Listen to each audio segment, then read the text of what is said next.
अभी मैं कुछ दिन पहले ऑपोजिशन पार्टीज के लीडर्स के साथ गया और अब हम कांग्रेस पार्टी के जो सीनियर लीडर्स हैं उनके साथ गए। राष्ट्रपति से हमने कहा कि ये जो कानून बनाए गए हैं ये किसान विरोधी कानून है और इससे किसानों का जबरदस्त नुकसान होने वाला है, मजदूरों का, किसानों का। सरकार ने कहा था कि ये कानून किसान के फायदे के हैं और देश को दिख रहा है कि किसान कानून के खिलाफ खड़ा हुआ है। और मैं प्रधानमंत्री जी से कहना चाहता हूं कि ये किसान हटेगा नहीं। प्रधानमंत्री को ये नहीं सोचना चाहिए कि किसान और मजदूर घर चले जाएंगे, नहीं जाएंगे। जब तक ये कानून वापस नहीं लिया जाएगा, जॉइंट सेशन कीजिए और कानून को एकदम वापस लीजिए, क्योंकि किसान वापस नहीं जाने वाला है। और हम सब, विपक्ष की सब पार्टियां किसानों के साथ, मजदूरों के साथ खड़े हैं और खड़े रहेंगे। जिस प्रकार से ये कानून पास किया गया वो भी बिल्कुल गलत था। बिना डिबेट किए, बिना किसानों से चर्चा किए, बिना मजदूरों से पूछे ये कानून ऊपर से थोप दिए गए और इन कानूनों को हटाना ही पड़ेगा, विद्रॉ करना ही पड़ेगा। हम 3 लोग राष्ट्रपति के पास गए हैं, बट हम करोड़ों सिग्नेचर्स लेके गए। हम किसान की आवाज राष्ट्रपति जी को तक ले गए। सर्दी का मौसम है और पूरा देश देख रहा है कि किसान दुख में है, दर्द में है और मर भी रहे हैं। प्रधानमंत्री को सुनना ही पड़ेगा। और मैं एडवांस में चीज बोल देता हूं। मैंने कोरोना के बारे में बोला था कि नुकसान होने जा रहा है। उस समय किसी ने नहीं बात सुनी और आज मैं फिर से बोल रहा हूं, किसान के सामने, मजदूर के सामने कोई भी शक्ति नहीं खड़ी हो सकती है। अगर प्रधानमंत्री जी ने कानून वापस नहीं लिए, सिर्फ बीजेपी को नहीं, सिर्फ आरएसएस को नहीं, देश को नुकसान होने जा रहा है। बीजेपी, नरेंद्र मोदी जी का एक ही लक्ष्य है और वो किसान समझ गया है, मजदूर समझ गया है। लक्ष्य है कि उनके आसपास जो 2, 3, 4 बड़े क्रोनी कैपिटलिस्ट हैं, उनके लिए पैसे बनाने का काम नरेंद्र मोदी जी करते हैं। जो भी नरेंद्र मोदी जी के खिलाफ खड़े होते हैं वो उनके बारे में कुछ ना कुछ गलत बोलते रहते हैं। किसान खड़े हो जाएंगे तो किसान को आतंकवादी बोलेंगे, मजदूर खड़े हो जाएंगे तो मजदूर को आतंकवादी बोलेंगे। एक दिन अगर मोहन भागवत खड़े हो गए तो कहेंगे ये भी आतंकवादी। मतलब जो भी नरेंद्र मोदी जी से सत्ता लेने की कोशिश करेगा वो आतंकवादी। और नरेंद्र मोदी किसके लिए काम कर रहे हैं वो मैंने आपको बता दिया। उनके 2-3 आसपास के क्रोनी कैपिटलिस्ट हैं जिनको वो पूरा हिंदुस्तान पकड़ा रहे हैं। ये रियलिटी है। There are millions of people who live off our agricultural system. Large percentage of our people live off our agricultural system. These are laborers, they are farmers, they are small traders. These are these people. And they are the backbone of the country. Now, we understand that agriculture has to be reformed. What we are saying is that if you destroy this system, these millions of people will have nothing to do. They will not be able to feed themselves. And you will create massive destruction, massive pain in the country. Why is the Prime Minister doing this? It is a very simple calculation.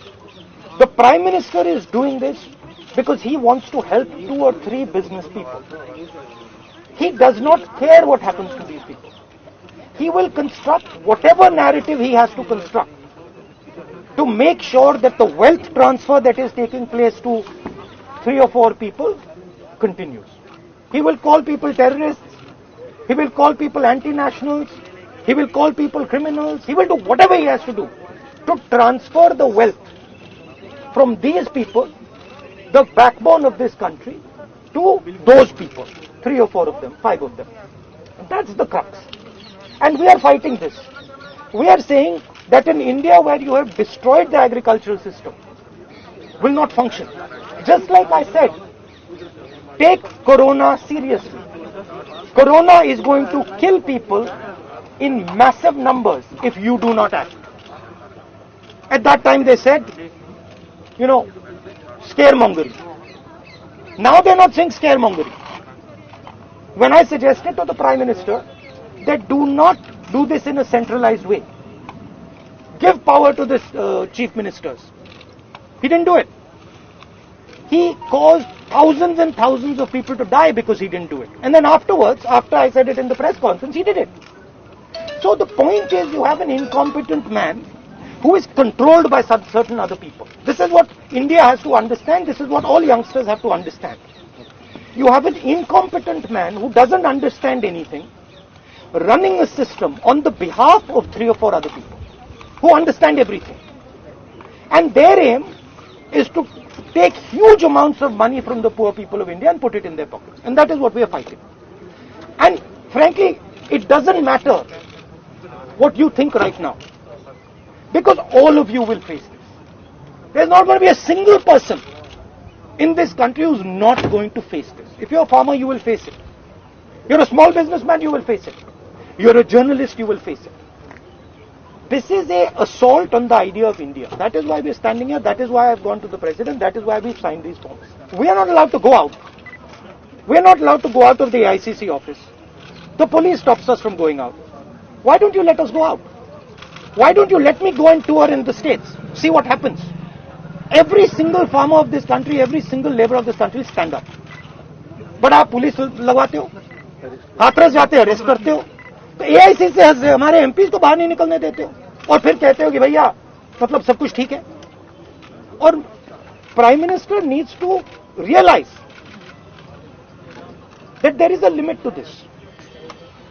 आपने थोड़ा सा करना है, आपने 2-3 लोगों की मदद करनी है, थोड़ा सा करना है, आप कर सकते हो. बट जिस प्रकार से नरेंद्र मोदी कर रहे हैं, मैं फिर से दोहरा रहा हूं, हिंदुस्तान के किसी भी युवा को रोजगार नहीं मिलेगा. सारे छोटे बिजनेस, सारे मिडिल साइज बिजनेस खत्म हो जाएंगे. और दूसरी बात याद रखिए, जिस चीज को आप सब भूल गए हैं, चाइना बॉर्डर पे बैठा है. चाइना ने हिंदुस्तान की हजारों किलोमीटर जमीन छीन ली है. प्रधानमंत्री उनके बारे में क्यों नहीं कहते? उसके बारे में चुप क्यों है? तो मेरा कहना है कि पूरा का पूरा कॉम्बिनेशन बन रहा है. एक तरफ आप अपने सिस्टम को तोड़ रहे हो, आप अपने लोगों को लड़ा रहे हो, आप अपने किसान को मार रहे हो, मजदूर को मार रहे हो, और दूसरी तरफ बाहर से फोर्सेस देख रही हैं, कह रहे हैं कि बहुत अच्छा है, नरेंद्र मोदी हिंदुस्तान को कमजोर कर रहा है और हमारे लिए अच्छी अपॉर्चुनिटी बनने जा रही है. मैं देश को बता रहा हूं, मैं वार्निंग दे रहा हूं कि आप देखिए क्या हो रहा है. और मैं आपको भी कह रहा हूं, प्रेस वालों को भी कह रहा हूं, मैं समझता हूं कि आपको सैलरी मिलती है और आपके लिए बहुत मुश्किल है. मैं समझता हूं बात, इसलिए आप नहीं कह पाते हो जो आपको कहना है.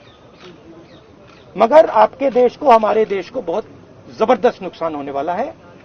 बहुत डेंजरस रास्ते पर यह देश चल रहा है. कांग्रेस के तमाम एमपी को इंक्लूडिंग प्रियंका जी को भी जो है डिटेन करे, उस पर आपको क्या कहना है? वो तो तरीका है, इनका तरीका है डिटेन करना, मारना, पीटना, ये इनका तरीका है. बट हम नहीं करते. आपको लगता है सही है? ये आप किस देश की बात कर रहे हो? ये कौन सी देश की बात कर रहे हो? डेमोक्रेसी? या मतलब कौन से देश की बात कर रहे हो? इंडिया की बात कर रहे हो? इंडिया में कोई डेमोक्रेसी नहीं है. डेमोक्रेसी इंडिया में ये मतलब आपके इमेजिनेशन में हो सकती है, मगर रियलिटी में है नहीं.